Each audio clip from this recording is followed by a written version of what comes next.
Hey team, welcome to your weekly update. Had a wonderful week so far. Know it's been a busy one, but a great one. I have a couple of new things for you, a couple of reminders, and a couple big picture things to talk about this time, so I'm going to jump right in.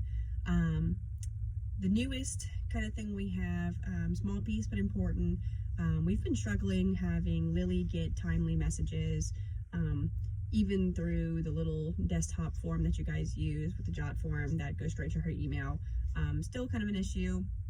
So we just want to put out there that we have gotten her a training cell phone to use. So I will post that phone number down at the bottom below. We'll put it on the work list message there to help remind if you forget, and just everywhere we can find like that to help remind you. But having those clients call and or text, whichever is their preference, their needs to her to that direct cell phone line will allow her to have the quickest message and voicemail relayed to them about their needs so that she can call them back as soon as possible. Now that does not mean she'll be calling after hours on her days off and things like that, but it will allow for a quicker turnaround, and if she is working, she may be even able to pick up the phone. It's just going to depend.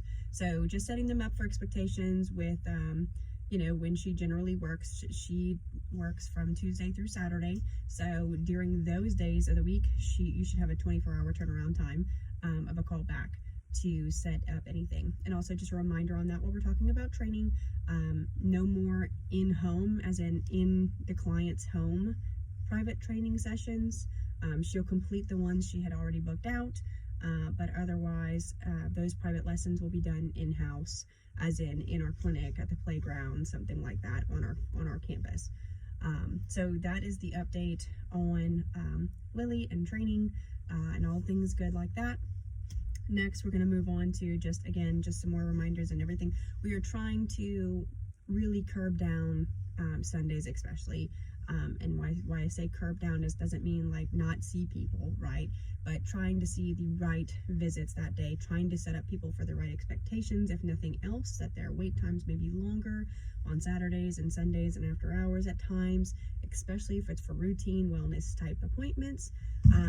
Again, this is not a bad thing. We can see them for this. There are plenty of people out there that work just like you do, 24/7 or overnight, and they need that support and be able to see their animals during that time for routine and wellness care. However, I think that need is much more lower than, the general population needing the more normal standards of care during regular kind of standard hours. So that doesn't mean any emergency visits or truly sick appointments. Obviously, that all needs to come in when they come in. But please, guys, just really focus on what type of appointment, what type of care are they talking about? How extreme is it? Oftentimes we can offer a next day appointment and they're going to be very much happy with that. If you have someone calling in and they're like, my pet is very itchy, he's been pretty uncomfortable, we need to get him in as soon as possible, say, okay, definitely Dr. So-and-so, who I've seen with your pet before, looks like they have an appointment tomorrow at this time and this time. Which would you prefer? And if they don't take one of those selections and they're like, well, I really think he needs to come in tonight, he's so uncomfortable and just all these things, even though we know that's not an emergency, we'll still try and help them, right? So you'll say, okay, I have something tonight at 8 p.m. However, just please know we do have a lot of emergencies already coming in tonight that are booked and appointments coming in. So there just might be a bit of a longer wait time. You may see a wait time of 30 minutes to an hour, and just let them know that. That way when they come in and they have a selection to make at that point. Okay, I'll come tomorrow at 10 a.m. or I'm coming tonight knowing I might be waiting for an hour to have my itchy pet seen. That's okay. And as long as they know that, they cannot really be upset about it, right? You communicated the expectations and they chose that. So there's a difference there, right? So setting up expectations is really what we're talking about today a lot. Really trying not to schedule rechecks. You might have a sick patient actually coming in on a Saturday and Sunday who has to, but their recheck appointment does not have to be on that Saturday or Sunday just because it's 2 weeks later, okay? Being sure that we're doing it within the doctor's guidelines for sure, obviously, but more than likely it can come in on that Friday or the Monday or Tuesday, just depending on the date it was seen. So when that does fall like that, please just ask the doctor when and get that scheduled that way appropriately. That way we're not doing rechecks on a weekend if we can help it. And again, if you have to, it's the only day they can do it, help them as best you can and just set up the expectation. Like, just like today, the emergency visit, on Saturdays and Sundays, a lot of our surrounding clinics and such like that are not available, leading lots more appointments for us just for urgent care and such like that. So we do have longer wait times after hours and on weekend shifts. As long as they know, again, it just helps set the expectation. People really appreciate that. That way they're making a knowledgeable decision for themselves if they're going to come in during that time or not with our pet. Okay, so that's the big deals, guys. Next, I do want to talk about a few more also big deals, especially to you. Bonuses. I know we like them a ton. It's always a little extra and nice. I just wanted to go over what we've been doing with those versus what we will be doing next quarter. So in the beginning, bonuses were given really to try and help everyone, obviously, putting their effort in, and the extra effort has been helpful. As we find goals or incentives and things like that, that's what we're going to curtail those bonuses given out to. So in the beginning, we had tons of issues with call outs and such like that, with no real responsibility of covering their own shifts. That has improved greatly with the bonus help. Meaning that if you weren't absent more than what the guidelines say, which is 3 per quarter, and you picked up an extra shift and such like that to help out, you were going to get a bonus. You had to pick up 2 extra shifts or more at that time, because we were really trying to help and get people working on covering their own shifts if they were going to be out, being responsible for that, and also picking up extra shifts to help, because guys, we don't want to ask this of you. We don't like calling you on your day off and asking. It's just generally with COVID and everything else going on, truly a tough time for our staff at this time over the last year, right? That has been a big deal. Last bonus that was given out, again, we had seen significant improvement in responsibility of covering own shifts and picking up shifts and helping where people could. We saw a significant difference in that. So at last bonus, and as well as this bonus coming out soon, will be given, should we earn a bonus, to any and all who have simply not missed more than 3 shifts in the last quarter. So, and that's unexcused. So if that is the case, again, you should expect your bonus. I will send out the information on who gets those and that kind of thing like that, as I usually do, but that was and is still for this last one that's coming out soon, the eligibility requirements. So for this next one, again, we're trying to help things that we need to get better for our business to bonus people for. This is for above and beyond. Everyone is paid fair wages for the job that they currently do. If you work more, extra hours, you get overtime, all these things, right? Everybody is paid, obviously. Nothing's done for free. And so again, the bonus is not necessary, and it's not given out for just cause. It's given out for an additional reason. So going forward, so from April's quarter going forward, this is going to be the necessary help we're looking for is our humanity training, guys. We are having serious difficulty with having everyone have full compliance in reading these things, doing the quiz that's associated to ensure that you understand, and clicking I'm finished. And that's a really big deal, because you all know where you work, okay? We are a very big business. We have lots of patients and clients that need care, and we are absolutely dedicated to continuing our self-improvement. That means our protocols, our processes. That means you being in the know of everything that's going on and around, to the best of your ability to be able to provide services and care to the expectations. So this next quarter coming up for the following bonus after this one is received, it'll again be, it's always going to be less than 3 absences per quarter, always, because we really can't afford to not have you on your shift. We need every single one of you. No one is not necessary. Everyone is here for a reason. We really need to be here. And then the update will be the other piece of that. So less than 3 absences per quarter, and again, beginning in April, you must have 100% score with your weekly update and quizzes to be able to get eligibility for the next bonus coming up, guys. That's just the thing we're working on right now. Again, so just be here like you are, be on time, and and do your quizzes. It's necessary. It's for an absolute reason. We don't sit here and talk on these videos for no reason. So we're trying to keep you in the loop. We want to keep you in the know. We want to make sure that you have all the information you need, and that way you can come back and ask questions and really be in the know and have your voice heard if you have something to bring forward. Can't do it without that. Okay, so that's the bonuses. And just on that, while we're here, I want to be sure that everybody is aware, because I do have some questions sometimes on why I didn't receive the whole bonus or stuff that's something like that. I get these questions often. Just so everybody's on the same page again, bonuses are a monetary amount given after being earned, obviously, through certain special criteria. And that is set on each quarter depending on the needs of the practice and what we need to see improvement in.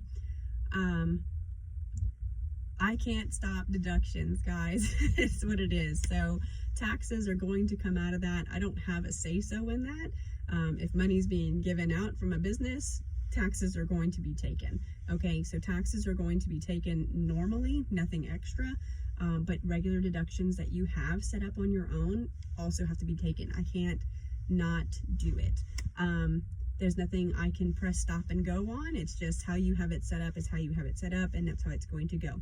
So worst case scenario, if you have a 401k or some kind of savings plan, you're getting extra money into those things as you asked, requested, set up for your regular paychecks. I realize it's not a full paycheck, but again, there's nothing I can do. So just everybody knows and is aware that if for some reason you feel like you didn't get the bonus or whatever it is, if the bonus amount, say, was $50 or $100, and you have that amount going into savings every time, the program doesn't know, and the benefits team does not understand and know. It's a program, really. It's not a person, and there's no turning it on and off, back and forth, unfortunately.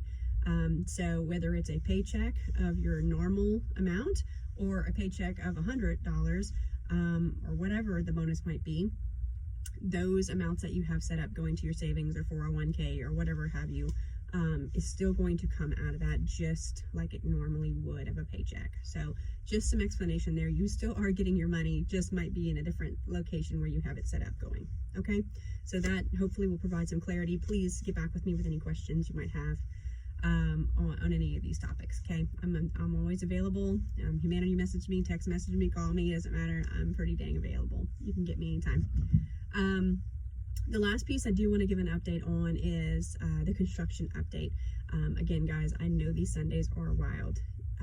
Please know that you are heard and you are listened to. We talk about added traction all the time. I'm sorry, I can't use my words today. We are desperately trying and looking for solutions constantly to make this better for you, if nothing else for temporary, futuristically, going forward, all of it, right? Nothing we are doing is for no reason or without the future in mind. So just again to touch base on things, I know your break room is a complete wreck right now. It's not much of one at all, honestly, at the moment. So there's no running water, there's not a lot of stuff going on in there with the refrigerators, and there is a table to sit at. It's a temporary thing, guys. Again, we have to make changes, and it does cause some grief in the middle while we're working through it, but it's ultimately to have the success at the end, right? So our break room hopefully will be done in the next week. There's just some FRP, which is some walls, some baseboards at the bottom, so a small amount of electrical and water left to tend to, and then we're just getting tables in there and putting everything in there that was in there before. So within the next 2 weeks, absolutely, for sure. Hopefully I'm pushing to have it done by the following Monday, that we can at least start moving back into there. With Bennett's help and Nick's help, we'll make that work. That's just the first piece, guys. We're not doing a new break room for no reason, right? It's all an effort to get some more exam rooms in here. This is the big picture. More exam rooms, hiring another doctor or two, and getting more space so that we can have more people here to help care for what's going on, because it is very busy. We understand, and the weekends are tight too. We're trying to get some more support in here. We are also trying to make room to help support you guys through it. Okay, so break room, very close to being done. Yesterday, guys, this is big. We've been waiting for this for years. I don't know if anybody saw Bennett on a very large tractor looking thing, forklift, driving around, parading around, having a good time. But he had a great time yesterday delivering, and he is currently setting up today and tomorrow through the end of the week our brand new cat condos, guys. That cat boarding area is completely empty. He's currently stacking and putting together these brand new kennels. When he's done, we'll be moving all the patients back into that area and getting rid of the old ones. I am so thrilled, and I hope you guys are jumping up and down in your seats right now wherever you are, because we have waited years for this, and it's finally come. They look great. It's beautiful. It's going to function perfectly. I couldn't be happier, honestly. I hope you guys are just as excited as I am and get to go see it. Maybe don't pass by today or tomorrow, just because he's still working in there and it's going to be hard for you to come in and out and distract him. But wait until next week. Go take a peek. You're going to be thrilled. So that's like the next little step there, and something that I know we've all been waiting on for a very long time. Better, usable, nice spaces again for our patients that aren't yucky. So I can't wait to start using those and getting those done. And when that's kind of completed, the next step we're working on is doctor's offices and exam rooms. So I'll have to set up a temporary space for the doctors in the, what's the old, I guess, break room, the current one you're still using at this time that's a wreck. I'll set up 2 tables in there with some laptops and phones and things like that to make it usable for them for the time being.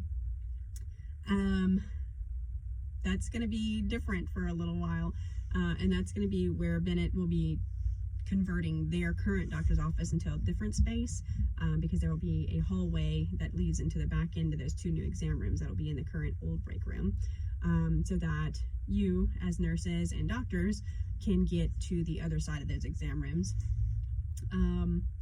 from the other side versus the hallway where the clients use. So that way you can kind of keep everything to the back employee area. So that's what we're currently working on. We're working on a potential over-the-counter room, and some other spaces coming up soon. Hopefully we can give you some more details as we get more details. But again, there's a big puzzle going on within the practice of going from one place to the other and moving this room to that room and making things better. But again, it's all in efforts to help you guys provide the absolute best patient and client care we can to as many patients as we can. The need is there, it's for sure. You see it every single day, but hopefully we can get some more support in and support you through it. So this is the plan. I hope you guys are just as excited as I am. Please get with me with any questions that you might have or concerns, and I'll be happy to help you through those. Thanks so much, guys. Have a great week.